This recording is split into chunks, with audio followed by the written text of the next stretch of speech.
Famous fundraisers, I'm Dawn Lego. It's time to buckle up for a new episode of Raise Nation, the one and only podcast made to inspire fundraisers like you to continue making impact in our communities, building better tomorrows, and exchanging ideas. So whether you're a trailblazer or seasoned pro, you'll pick up the trends that transform your fundraising. And together we'll dive into lively conversations and chat with industry-leading fundraisers and thought leaders to explore hot-button issues and innovative ideas. So stay with us for the next 30 minutes while we inspire you to embrace the future of fundraising. All right, let's get going. I am super excited for our guest today on Raise Nation Radio. Super cool, super knowledgeable. What a thought leader. Pamela Oakes. I love your vibe. Welcome to Raise Nation Radio. This is the Raise Impact series where we have thought leaders like you. So happy to welcome you. How you doing today, Pamela? I'm doing great, Dawn. Thanks for having me. Oh my gosh. For that wonderful introduction. I almost had to think about who's she talking about? I'm talking about you, girl. That's for sure. We have to always start with just getting our audience to know you on a more, intimate level. I want to dive into, being profitable as a nonprofit and everything that you're an expertise on. But I also want our audience to know you a little better. Can you just let us into the Pamela Oakes world and tell us all about you? Do you mind? Okay, all about Pamela. Well, how about if I start by just kind of telling you how I got into consulting? Yeah. Right? It kind of really speaks to my heart and my passion. So, been in the nonprofit world for a long time. Started out doing some short-term humanitarian projects like in Jamaica and Africa and Mexico. And I loved that type of work of being in communities and looking to the eyes of people as transformations taking place or whatever. And I knew doing that type of work, it was so fulfilling to me that I knew I wanted to do that for like the rest of my life. And I did that for a couple of years. And that opportunity came up for me to actually move to Johannesburg, South Africa. This was during the right after apartheid had fallen. Nelson Mandela had just gotten out of jail. It was during the Truth and Reconciliation period. And I cut my teeth on consulting by consulting with the top 100 companies in South Africa and the bordering countries of Botswana and Zimbabwe in the areas of diversity, equity, inclusion, gender equity, employment equity, affirmative action. And that was such an amazing time in a new country and new constitution. And I loved that. But what even made that more exciting was during our down times, we'd go into the townships or the rural villages and again, initiate those self-empowerment projects, whether it was organizing women to start their own business to bring in some money or, doing microfinance or even working with rural school children and on life skills, that type of thing. Again, kind of got my hands dirty, so to speak, in being in communities and really helping to transform communities. So it was wild. Wow. It was just an amazing time. Honestly, just I couldn't have scripted it or planned it if I had tried. It was just one of those serendipitous type of opportunities. And while I was living in Africa is really when I started to hear more about the Bill and Melinda Gates Foundation. Now, I'm from Seattle, right? I know about Microsoft, Bill Gates, right? No surprise. But at that time... I think I even know that name. Right, I know. It sounds vaguely familiar, right? Yes, vaguely. At that time, their foundation had a really small profile because they wanted all the focus to be on the work that they were doing. So then and now, the focus of their work and the focus of their endowment is spent on the continent of Africa. So it's funny that I learned more about them living in Africa than I ever did living right here in Seattle. In the United States. Okay. Yeah. But, anyway, I thought, well, when I come back home, I'd love to work for the Gates Foundation because of the work that they were doing. So I came back, worked for the Gates Foundation, and that taught me a couple of really important things. One, how really wealthy people think about their money. That's Gates money, Warren Buffett money, and what they think about when they're about to give that money away for philanthropic purposes. And so I'm a grant maker for them. I'm one of the people that says, yes, we will fund this project, or no, we're not going to fund that project, and why. And I realized very, very quickly that there was a real disconnect between these huge pools of wealth for philanthropic purposes and those community organizations or those small projects happening on the ground who need the money. They weren't talking to each other. So I started consulting part-time while I was working full-time as a grant maker to help organizations, especially small community organizations in communities of color. Being an African-American woman, I was specifically focused on helping to empower and build up African-American led organizations, but to help them understand how they are viewed in the eyes of a funder, to kind of give them that behind the curtain view into how a funder looks at them, how they might be able to structure them to get on the radar of some of these big funders, how to qualify for the funding, and how to find out where the funding is. And so that's how I started. And what I said was like fund development and capacity building for nonprofits. And I did that for a couple of years, and it just blew up from there. And after about 3 years, my little side hustle just outgrew your side hustle outgrew your main hustle. Yes, it did. And so I had been at the Gates Foundation for probably about 10 years. And so decided to take the leap and do that consulting full time, because again, that gets me right back to my heart and my passion of being in communities and helping communities and empowering and lifting up and building communities. And so that's what I do now. I've been doing it now for full time for about 6 years now. And I love that work. Again, just helping to just build up communities. Oh my gosh, I can feel the energy and the excitement and your passion. It's just like popping through Raise Nation Radio right now. And I bet all of our audience is, feeling it as well. So you never fail. You never fail me. I can't wait to get into some really juicy conversations. So you were almost a little bit ahead of your time with the whole DEIB, diversity, equity, inclusion, belonging.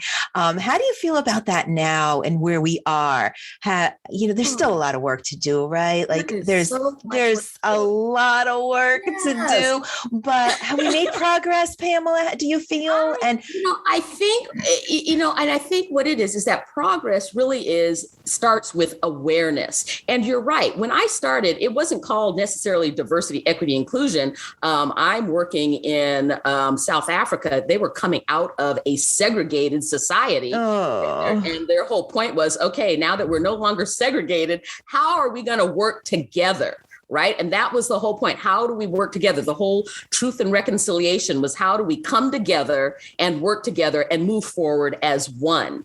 And so it's interesting because that was in a lot of ways, I found that South Africa coming out of segregation was so much further ahead than America coming out of segregation in the 60s, right? We are still getting to that place. But I do feel that awareness is so much, is the start of that work. And the thing about diversity, equity, and inclusion, we hear those terms, and those are just values. So it's not diversity, equity, inclusion is not something to check the box off. It's not to be. That's performed. Right. Exactly. It's a lifestyle. It's right.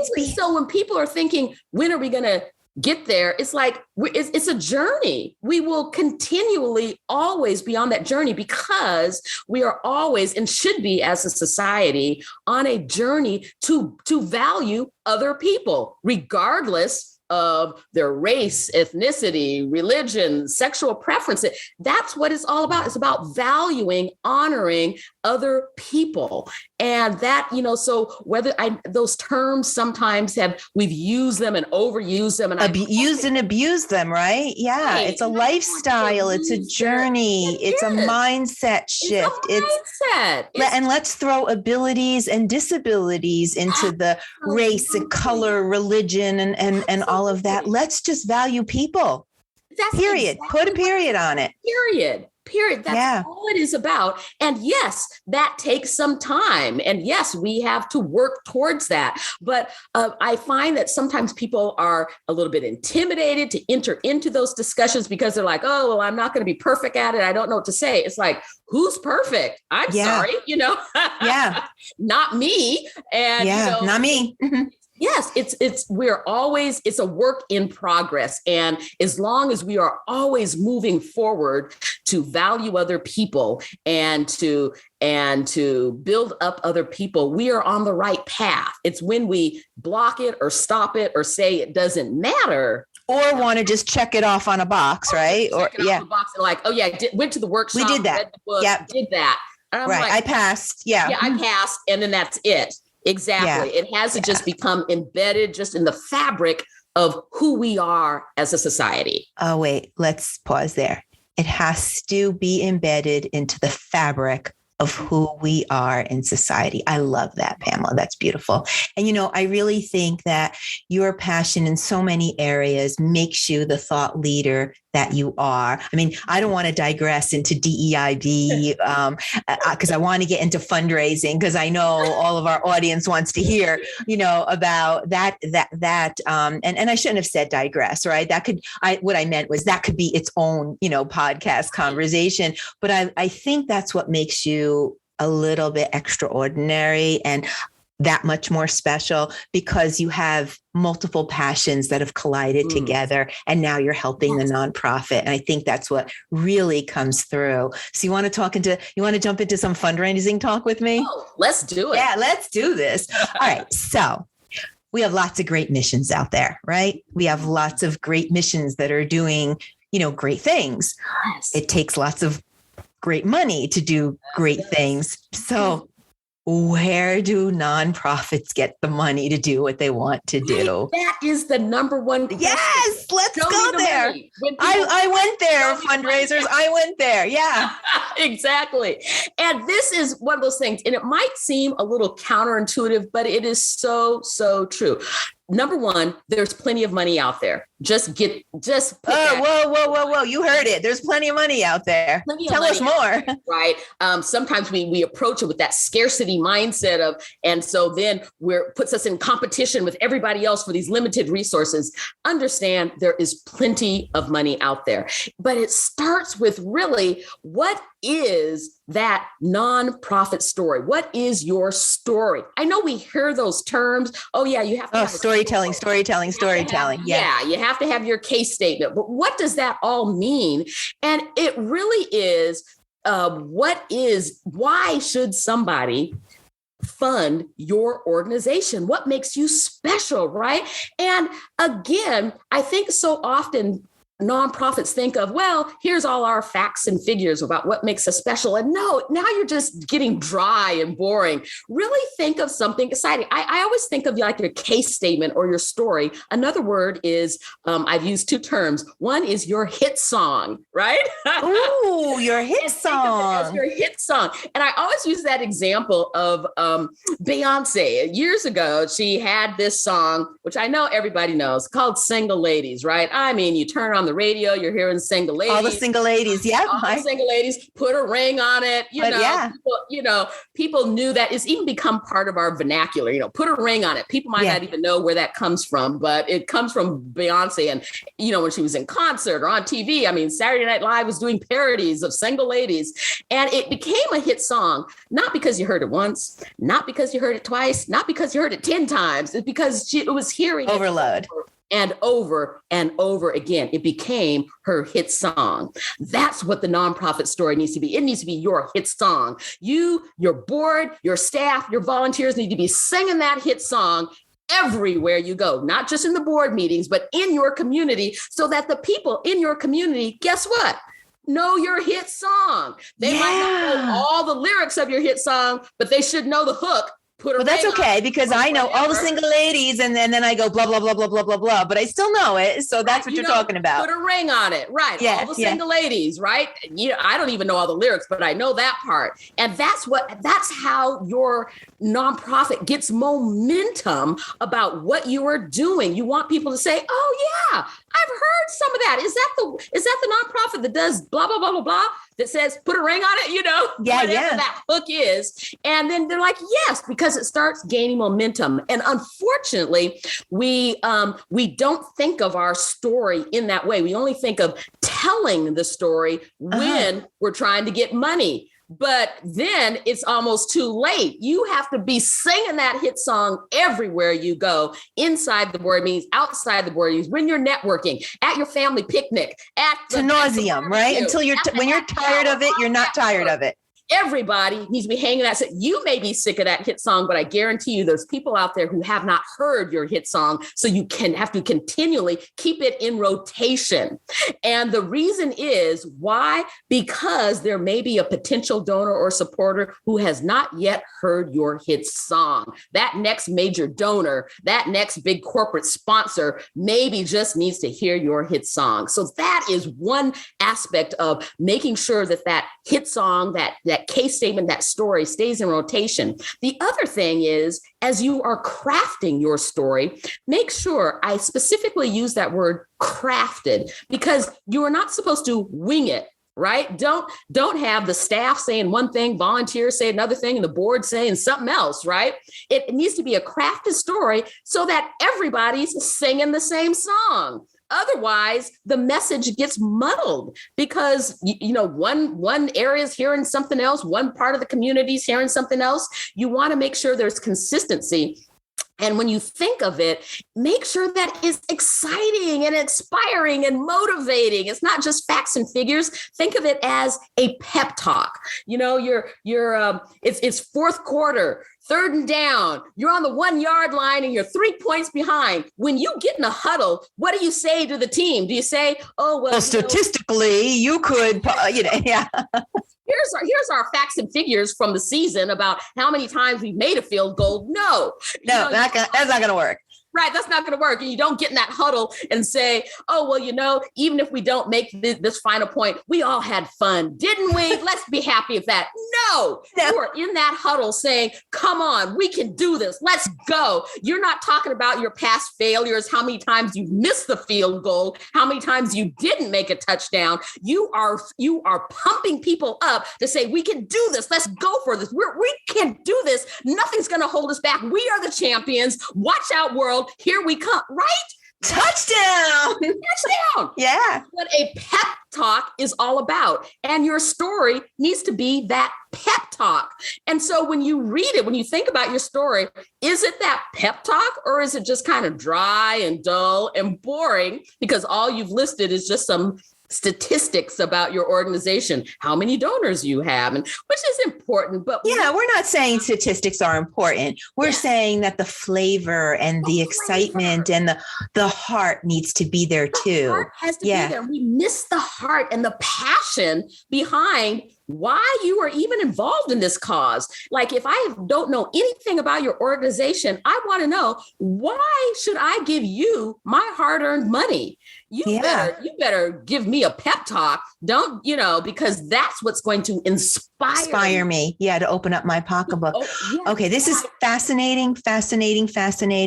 We are going to break right now for a commercial, but when we come back, what I would love to talk about is how do you get everybody on the same page? And how do you craft? I don't want to give away all your secrets because I represent a small nonprofit. I help my daughter. She's been running a small grassroots nonprofit for 5 years, and I'm ready to get off this podcast and be like, "Alyssa, we gotta call Pamela because your energy is just contagious."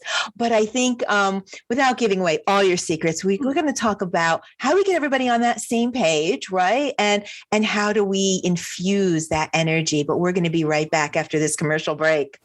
One Cause is the proud sponsor of Raise Nation Radio and your daily dose of fundraising inspiration. One Cause is driving the future of fundraising with easy-to-use software solutions that help nonprofits connect with donors.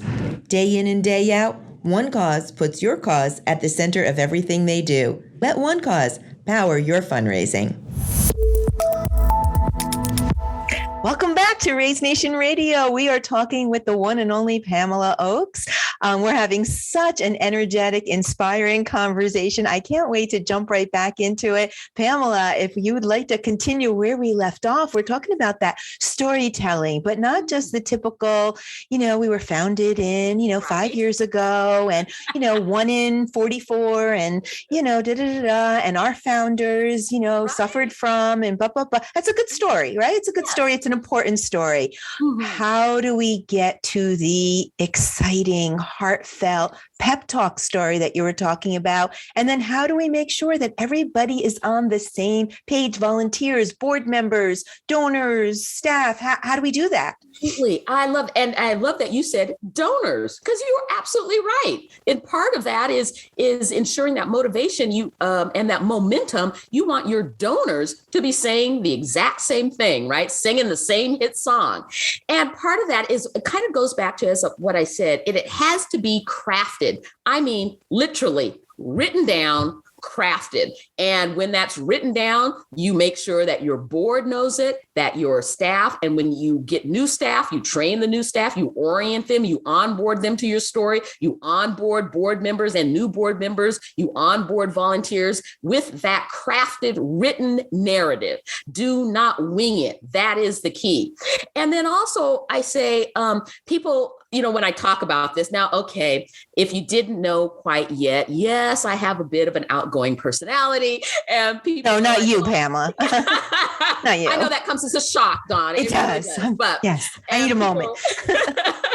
People will say, "Well, I'm not you." So when you say it, it sounds exciting, but I'm not you. But the thing is, it's not how you say it, but it's what you talk about when you relate your story. So always talk about it as if it's already done. Again, if you think about that pep talk, you kind of get there, because people kind of understand a pep talk, what a pep talk is all about. A pep talk's not talking about all the things that we haven't done or even where we are right now in this moment. A pep talk is all about, this is where we're going. We're getting that championship ring. That's what we're going for. This is all we've got to do. An assumptive journey. Done deal. Right? Yeah. That's how you have to talk about it. But so often we just talk about what we've done in the past. Well, this is what we've done so far. And this is where we've come so far. And this is our origin story, right? As you spoke about, this is what our founder did. And you only bring people up to the current moment. But a pep talk is getting them to the next moment. To the next moment. And you have to talk about it as if it's already done. So you don't say, what we are hoping and praying that will happen. No, you're like, look, this is who we are. This is what we will do. This is what the world will look like when we have accomplished our goal. This will be happening. This will be happening. People will be feeling this way or experiencing this. This will happen. And you have to talk about it as if it's a done deal. That's what generates excitement. Because then think about it. You're talking to people who don't know who you are. So you have to literally paint the picture for them about what will the world look like? Why is your cause important? Why is giving you this money important? How will this advance your mission? How will this advance your cause? Paint that picture for me, because I don't know what that looks like. So part of that is saying, yes, that's where statistics come in. Statistics just help to bolster the picture. So for example, if you say, well, our goal is to, world domination, great. Then your statistics about how many volunteers you have and how many supporters you have helps to bolster. Okay, I get it. Yes, you are in, 23 countries so far. Okay, I get it. Yes, world domination, definitely the next step, right? I can see how that bolsters that statement. But just in and of itself, just stating how many volunteers or how many donors you have is just a flat figure. It doesn't add to anything unless there's a big, bold statement. I talk about making that big, bold, audacious claim right? Because if you're not going to be big, audacious, bold, and I love that word, audacious, then what is the point of you, right? I'd rather give my money to some other organization who's making those big, bold, audacious claims about what the world will be like. And while that may seem, well, gosh, I don't even know if we could do that. That's the whole point, right? Yeah. So you're really connecting the dots between, data, the backstory, but the forward story. I think that's what you're saying, that this is what the world's going to look like. If you can help me get there, has to be part of your story. Has to be part of your story. And we miss that, painting that picture about what will the world look like, not what you're hoping it will look like, but it will absolutely be this. And this is what's going to happen. And we are at the forefront of that. And using those powerful adjectives and action words, about, that really, again, it's like that pep talk, those really powerful words, about what you will be doing. We're implementing this, or we will establish this, or we will be this.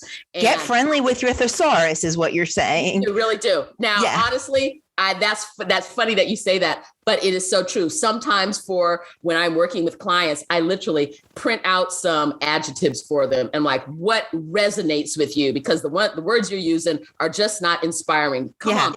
Like, I like audacious. That's like my new favorite word, I think. It's really interesting, just to kind of use someone who used this very, very well, was Barack Obama. His first book, I don't know if it was his first book or even the one of his first speeches when he was. He's an eloquent speaker. I mean, there's no doubt. The audacity of hope. The audacity of hope. He wasn't saying maybe, kind of. He's like, we have the audacity to hope that we can be bigger, better, greater. And he inspired people to dream bigger, to take the boundaries and the limits off of their thinking and to really be audacious of where you could possibly go. And if there were no limits, and we miss that as nonprofits, because then we're like, well, we really only have this much money. And, there's hardly any money. And, administration just cut, services and whatnot. And oh my gosh, and there's so much competition. And we talk ourselves out of it. Those goals. And if we don't have those goals in our heads, it's impossible to inspire somebody else. If you don't even believe it, you have to be the cheerleader. You are the cheerleader for the pep squad, right? Yeah. You're the head cheerleader. So Pamela, is that what you're doing with your consulting? I mean, can you help nonprofits? Because I'm inspired, I'm fired up, I'm excited, but then I immediately feel like the pin hitting the balloon, and I'm like, oh, wait a minute, how do I do that? Right. So is that how you can help fundraisers and developers out there craft that story? Is that what you're doing in your full-time hustle now? Yes, my full-time hustle. Yes. So that is part of it. So again, when clients reach out to me, it's usually, as you said, they're like, show me the money. We need the money. And I'm like, okay, great. But part of getting the money is really first, do you have the story, right? So that's part of it. Part of that story also is, do you have the leadership abilities to manage the money once it comes to you? So oftentimes I end up doing a lot of board development just so that, because from a funder standpoint, remember, I always view things through a funder standpoint, because that's what I did. I was a grant maker, and I'm looking at these organizations maybe in a different way than they look at themselves. They're like, we're doing all this wonderful work. And I'm thinking, okay, great. But from a funder standpoint, a funder wants to know, if they drop money in your organization, will it have the impact? Do you have the leadership to steward and manage that money, right? And we're not talking about mismanaging money. We're talking about turning that money into the better tomorrows and what tomorrows are going to look like. Absolutely. That leadership that is going to drive impact. I think that's what we're talking about here. Is that right? Absolutely. Yeah. Funders want the biggest bang for their buck. the biggest bang for their buck. And you have to help them to you have to be able to let them know how they're going to get that big bang, right? And so for leaders, that is part of that leadership is not just your skill set, but do you have the passion and commitment to really drive the cause in your community? So are you out there promoting, advocating, championing your cause in your community? All those things funders look at because they want to know, if we put this money here, is it just going to impact this one little small group that they're already working with? Or do they have a vision and a goal and a dream to be bigger, better, more? Funders want to know that those few dollars that they may have given you can expand and grow. What is the impact that it could potentially have? You have to be able to. And that needs to be part of the story. It has to be part of that story. And then also there's always, those standard things about just, do you know how to run a nonprofit, right? Those just basic, which you do all of that. But then also thinking in terms of diversifying revenue, because that's another thing that I work with organizations on, is because so often they get very narrowly focused and like, we just need that grant or we just need that big donor. And they don't think about what really helps a nonprofit to be able to maintain and achieve financial sustainability is diverse revenue streams, not putting all your eggs in one basket. And right, because look what happened during the pandemic, right? If you were event-based organization and Absolutely. And now we can't do events. Oh my gosh, all our money was coming from events. We can't do events. Now what do we do? See, and that is the whole point of having diverse revenue streams. When one stream dries up, there's other streams that are still flowing to feed your organization. That is what helps create sustainability. And so I really work with organizations to really think through how they can really build out other streams of revenue, and not just build out, but what other revenue streams are available that they maybe are just not accessing. And that is key. And so oftentimes, obviously, we think of, grants, number one, but grants should only be, about 30% or less of your total budget. And so if that's 30%, where's that other 70% coming from? Right? Oftentimes we're like, we just need a whole bunch of grants to make up our entire budget. But no, you don't want to do that. You want to diversify and building out a donor base. So often I find that nonprofits don't take the time to build out that individual donor base, and they don't realize that alone represents such a huge, significant portion of unrestricted funding for nonprofits, an individual donor base that is not seasonal, is not subject to ups and downs of who's in office or politics or anything. There's just people who are committed to your cause, and they will always be there for you if you cultivate those relationships. And it takes some time to cultivate that donor base, but the payoff is huge. And so often I find that nonprofits don't take the time to do that. They'd rather just send out massive proposals and try to get grants instead of taking the time to really build out and cultivate an individual donor base, which is probably right at the top of the top three areas of where money for your, especially if you're a newer or smaller, medium-sized nonprofit, is building out that donor base. So very, very important. And can you help with that too? Is that what you do with your customers, your clients? That I do, that's all part of capacity building. So I focus on financial sustainability. If there was 4 areas that I say I focus. Oh yeah. Let's break down the 4 areas. I want to hear this. So it's financial sustainability. That's the revenue diversification, donor acquisition and retention. And if you're, building capital reserves or capital campaigns, those types of things. Then the second thing is board development. So that's a big one. Yeah. What is the roles and responsibilities of our board? What is good governance, right? What is succession planning? Do we have a succession plan in place, right? Should something happen?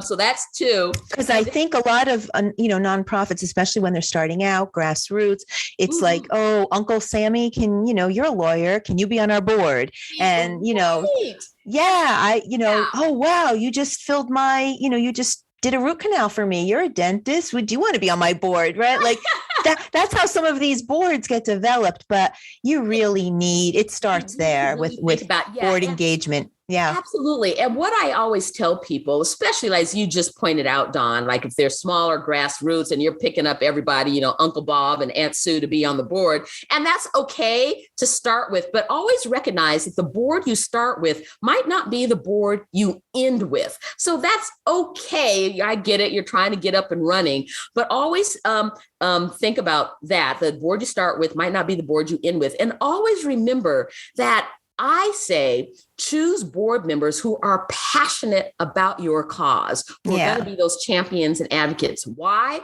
Because you can teach anybody to be a board member, but you cannot teach somebody to be passionate for your cause. No way. So you may think, we just need that real, elite lawyer to be on our board. If they're not passionate about your cause, is it really worth it, to have them on the board? Passion for your cause will go so much further. Right. Yeah. Okay. So you did two. Yeah, so that's two. And then I interrupted you. What's 3 and 4? Yeah. So 3 and 4, 3 is strategic planning. Really is what's the strategic direction? How do you formulate your goals? What is the budgeting and forecasting of growing and scaling your organization? And then 4 is just that operational leadership. Oftentimes I might even do, it's professional development. It might be executive coaching and mentoring for your top leaders. Again, many times these organizations, they start out small. They're just community people, and then they're growing, expanding. And now these everyday people are now managing organizations and budgets that they never thought they would have before. They're building staff, and now they have to manage these staff at levels, and they have to present themselves not only to their staff, but to funders, to bigger and greater funders, to corporations in a way that elicits confidence and leadership capabilities. And sometimes coaching and mentoring is necessary for that to happen. Also, part of that operational leadership is really developing and training your volunteer force. Sometimes we just think of, we just need some volunteers to just come in and, decorate for the event or whatever it is. Right. And I think put some stamps on envelopes, right? Cultivate that group too. And I'm saying, if you have some committed energy from people, the highest and best use for those volunteers is not licking stamps. It's training them on how to bring in money to your organization, training them as your volunteer development team, training them for real staff positions. You're just not paying them. But if you train them right, then they will bring in the money and you can hire them, right? But they must be passionate, because if they're willing to give up their time, right? Time is money. So, if they're going to give up their time to your organization, you have some built-in passion. Convert that into being an advocate and a spokesperson for your organization. And we just do not, most organizations just do not utilize that passion in a way that can bring the biggest impact for their organization. And oftentimes we'll just burn out those volunteers doing all the grunt work. And licking stamps for 3 hours. But I'm really tired of this. And so, think of a project that your volunteers can do that maybe lasts like 2 to 3 months, right? And you can get the best out of them, and they will give their best for those 2 to 3 months, and then give them a break. And then maybe you bring in another team of volunteers for another 3 months. And then, after those 3 months, maybe you can go back to that first team. That way, if they're working on short projects, then you're not burning them out, right? And that you will always get their best when you have them. And really think in terms of that any position in a nonprofit, any position, and I do mean any position, can be a volunteer position. Wow. An executive director. That just means they're volunteering their time, but that doesn't mean that they only can do grunt work. I think that's just a kind of old school thought. Yeah.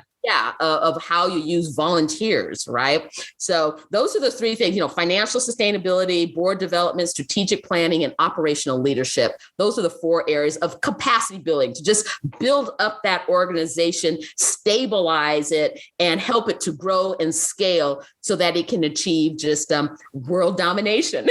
Yeah, there we go. You love those words. And you know what I think I love? I speak to, a lot of different consultants, and there's some great ones out there. But why you really resonate and bubble up to the top for me is because I love aside from your passion and energy and knowledge base, let's not forget that, but you really are looking at it from the lens of a grant maker. Yes. So you have a different viewpoint, because sure, I think you get caught up in, well, you know what, we brought, 3 programs to 75 schools, and that's good. Nobody's saying that that's not good, but that what the funder is really looking for, and probably what the donors are looking for. You have that 411, which I think brings just a uniqueness and differential to your services. And I think it's invaluable, really. It's just so exciting and refreshing. Yeah, it's great. I feel like we've just given a free consultation, but that's okay, right? To all of our audience out here. And that's fine. How do we get in touch with you, Pamela? How do we find you? How's the best way? Somebody's like, I need this girl. How do we find you the easiest and the quickest? Well, the easiest and the quickest is just to email me. So I am Pamela, Pamela, at profitable-nonprofit.com. So Pamela at profitable-nonprofit.com. You can also go to my website, which is the Profitable Nonprofit, or it's profitable-nonprofit.com. Oh my gosh, I should know that, right? Profitable-nonprofit.com. Let's see if I remember. Let's test me. Pamela at profitable-nonprofit.com. Is that your email? Yeah. Did I get that right? Email. Oh, yes. Good. I got it right. And then it's www. We all know that. Profitable-nonprofit.com. Correct. Oh, I got it. And you can reach me either of those ways. I'm on LinkedIn as Pamela J. Oakes. I'm on Instagram at the profitable_nonprofit. You're everywhere. I'm everywhere. Profitable. And once you reach, let me just tell you, all your fundraisers out there, once you reach the beautiful lady, you've gotten to the right place. Yes. There you go. So really, it's really true. Well, your energy is just amazing. I'm so happy. We also have a wonderful upcoming webinar. Depending on when you're listening to this podcast, you either can catch it live or on April 20th, or it'll be on demand at onecause.com. It's called the Dream Weavers webinar. I forget what the suffix is to that. Let's see. Dream Weavers, the power of nonprofit storytellers. So you've probably heard of a lot of webinars about storytelling and nonprofit, storytelling and nonprofit, the ARC, all of that. You know what? That's all good. But Pamela's going to bring some new flavor to this and talk about, the passion, the pep talk, the assumptive close about what will be. And you really don't want to miss it. If you did miss it, it's okay. Catch it on demand and make sure that you listen to that after you listen to this podcast. I think that might be all we have time for today. Any last words of inspiration, or to our audience, what's the first thing that they should do if they want to start transitioning into this new and exciting level for their nonprofit? What do you got for us, Pamela? If you want to know, and if people out there are saying, oh, well, yeah, we've already done our nonprofit story, great. What I would do is gather your staff, your board, and your volunteers and ask the question, what's our nonprofit story? If everybody says the exact same thing, you are on the right track. If you get, 10 different answers, you've got work to do, right? Wow, that's such a great litmus test. Yeah. So often we assume, we printed that out. We've got that. Everybody knows that. And do they? Just because you printed it out, or just because you had a professional graphic artist, put the images behind it, does not mean that you have trained your So organization on how to articulate it. And that is key. And obviously, they're not going to be able to recite it verbatim. So do they know the key points of your story? Can they articulate it in a way and they're all on the same page? So just ask. That's the good, a great test. Yeah. Nonprofit Storytelling 101. And then your second move should be call Pamela Oakes. Yes, always. Yeah. Pamela, will you promise me, you'll come back for a part 2 of this conversation? I feel there's just so much that we can talk about. Yes. Oh, absolutely. Anytime, Dawn. I love talking to you. Well, Fearless Fundraisers, that's about all we have time for today. Thank you for listening. We hope you enjoyed today's Raise Nation topic and your daily dose of fundraising inspiration. Tune in for new episode releases every Thursday at 12:30 p.m. That's 12:30 p.m. on Thursdays. But in the meantime, listen to all the episodes on Raise Nation Radio. Follow the channel that you like the best so that you can get notifications about your favorite episodes. We're on Spotify, Google Podcast, Apple Music. You can find us everywhere. Fundraisers are doing amazing things to build better tomorrows for our communities. Their stories are awe-inspiring. You won't want to miss a single episode. I would like to thank our sponsor, One Cause, for making this episode possible. One Cause is driving the future of fundraising with easy-to-use software solutions that help nonprofits connect with their donors. Be sure to check One Cause out on onecause.com and visit the resource tab on the homepage for a broad catalog of content, ebooks, and webinars, just like the one we have with Pamela Oakes on Dream Waivers. A huge shout out, huge shout out, and thanks to my guest, Pamela Oakes, for sharing her expert and authentic voice. Pamela, thank you so much for being with us today. My pleasure. I so enjoyed our conversation. Well, Fearless Fundraisers, that's about all we have. Thank you again so much. It's a wrap. Until next time, I'm Dawn Lego, and this is Raise Nation Radio. Stay fearless out there.